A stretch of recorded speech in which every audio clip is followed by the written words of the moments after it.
بسم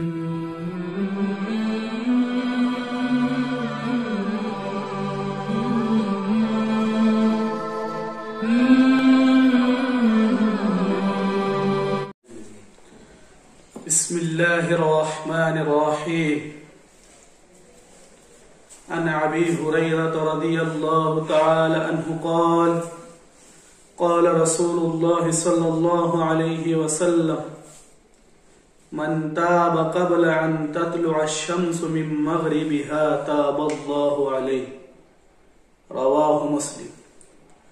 ترجمہ: جو شخص سورج کے مغرب کی جانب سے طلوع ہونے سے پہلے توبہ کرے تو اللہ تبارک و تعالی اس کی توبہ کو قبول کرتے ہیں.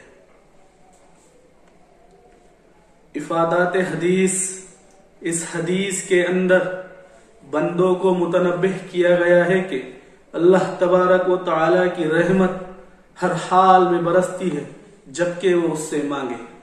دیگر روایتوں میں ہے کہ سورج جب غروب ہوتا ہے تو وہ سب سے پہلے بارگاہ رسالت کے اندر جا کر سجدہ کرتا ہے اور اللہ رب العزت سے اجازت طلب کرتا ہے.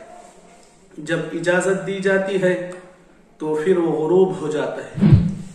لیکن جب کل قیامت کے دن سورج اجازت طلب کرے گا تو اس وقت اسے کہا جائے گا جہاں سے ڈوبا تھا وہاں سے نکل جا، اور اس وقت تک اللہ تبارک و تعالی توبہ کو قبول کرے گی. لیکن اللہ تبارک و تعالی کا فضل اور کرم یہ ہے کہ اللہ تبارک و تعالی اپنے بندوں سے کہہ رہے ہیں کہ تم توبہ کرو، میں توبہ کو قبول کرنے والا ہوں. لیکن بھائیو بزرگو دوستو، آج دنیا کے اندر کون کہنے والا ہے؟ اس کی مثال آپ اس طرح سمجھو کہ بیٹا اگر غلطی کرتا ہے تو باپ اس کو 1 مرتبہ معاف کرتا ہے، 2 مرتبہ معاف کرتا ہے، 3 مرتبہ معاف کرتا ہے، 4 مرتبہ معاف کرتا ہے، حتیٰ کہ 5 مرتبہ معاف کرتا ہے. لیکن جب وہ اس سے زیادہ پریشان ہو جاتا ہے تو اسے کہتا ہے کہ آپ کے راستے اور ہم ہمارے راستے.